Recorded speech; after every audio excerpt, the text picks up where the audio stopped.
I had a couple of encounters that have haunted me for years, and although it's hard to talk about, I feel I need to share the stories.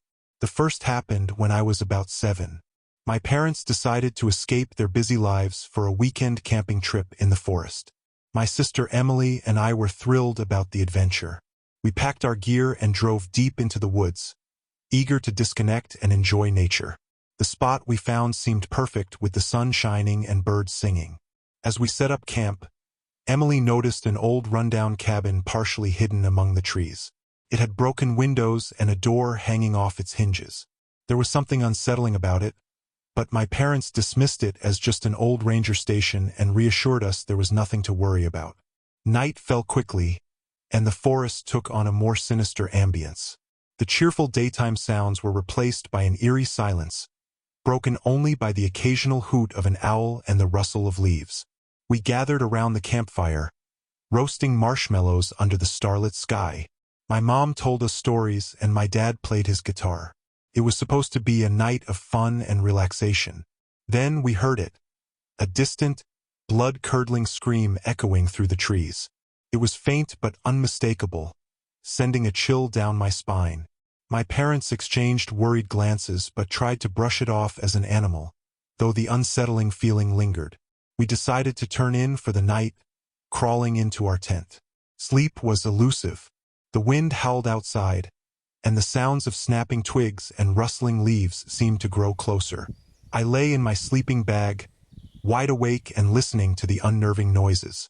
In the dead of night, I heard a series of soft, almost imperceptible footsteps circling our tent. At first, I thought it was my imagination, but as the footsteps grew louder and more distinct, it became clear that someone, or something, was outside. I held my breath, too terrified to move. Suddenly, the tent's fabric rippled, as if brushed by an unseen hand. My heart pounded in my chest. The footsteps continued to circle, and faint whispers could be heard, though I couldn't make out any words. The whispers grew louder, more insistent, and seemed to come from all directions. The shadows cast by the moonlight seemed to twist and writhe, taking on shapes that looked disturbingly human. I looked over at my parents. My mom clutched my dad's arm, her eyes wide with fear. My dad, usually calm and collected, looked tense and alert. He whispered for us to stay quiet and not to move. We huddled together, too frightened to make a sound. As dawn approached, the noises gradually faded away. Exhausted and shaken, we emerged from our tent, greeted by the first light of morning. The forest seemed peaceful again, as if the horrors of the night had been a mere dream, yet the memory of the distant scream, the circling footsteps, and the eerie whispers stayed with us. We quickly packed up our camp, eager to leave the forest behind.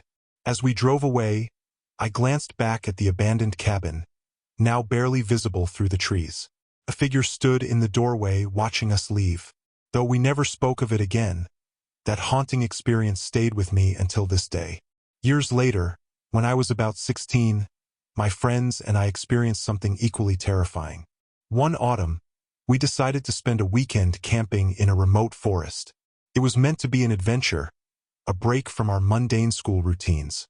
We packed our gear, borrowed a car, and drove deep into the woods. The forest was dense, with towering trees that seemed to touch the sky, and an eerie silence that enveloped us as we set up our tents. As the sun set, the forest took on a different character. The cheerful chirping of birds was replaced by the hoots of distant owls and the rustling of leaves. We gathered near a small, serene pond we had discovered earlier, enjoying the stillness and cool air. My friend Jake suggested we take a swim to unwind, and despite feeling a bit uneasy, we all agreed. The pond's surface was mirror-like, reflecting the darkening sky. We swam and splashed around, trying to shake off the growing sense of unease. As night fell, we noticed the water growing colder and the area around the pond becoming eerily silent. We decided to explore the pond's surroundings and found an old, abandoned well nearby. The stones were covered in moss, and the wooden cover was partially rotted. There was something unnerving about it, but our curiosity got the better of us, and we approached for a closer look. As we peered into the darkness, a cold draft seemed to rise from the depths, sending shivers down our spines. Returning to our camp, we tried to dismiss the unsettling feeling. We joked about the well, calling it the wishing well, and continued with our evening. As the night grew darker, we started hearing strange noises, soft whispers and distant footsteps that seemed to come from all directions. At first, we thought it was just the wind playing tricks on us, but the sounds grew louder and more distinct. Around midnight, a thick fog began to roll in, blanketing the forest floor. The darkness made everything appear more ominous. Suddenly, we heard a loud splash from the direction of the pond. My heart raced as we all turned to look. In the distance, we could see a faint, ghostly figure standing by the water's edge, its form barely visible through the fog. Panic set in. We huddled together, too terrified to move. The figure seemed to glide towards us, its features becoming clearer as it approached. It was a woman, her face pale and eyes hollow, dressed in tattered clothes. She raised a skeletal hand, pointing directly at us. The air grew colder, and a sense of dread washed over me. We bolted back to our tents, stumbling and tripping in our haste. Inside the flimsy shelter, we could still hear the whispers and the soft, almost rhythmic footsteps circling our camp. The figure never entered our tents, but its presence was unmistakable.